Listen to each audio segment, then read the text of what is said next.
Hello everyone, welcome back to Gaming Basics. In today's video, we're gonna learn how to change name on Candy Crush Soda Saga. If you want to change your name on Candy Crush Soda Saga using the application, then here is how you can do it. Start off by launching open the Candy Crush Soda Saga app and make sure that you're logged into your account. Now from this interface, tap on the gear button at the bottom left hand corner and tap on the profile icon. Under account settings, tap on edit right under your email address. To go to the next step, you'll need to provide your King account's password. Type in your password in the text box and tap on submit. Once you're on the next page, go ahead and type in your first name in the first name text box. You can also change your last name. Go ahead and do it right now on the next field and tap on submit.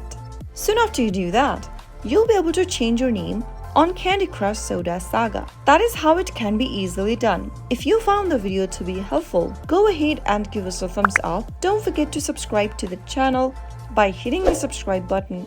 Also press the bell icon so that you'll never miss another upcoming upload from us. I'll see you again in the next episode. Goodbye till then.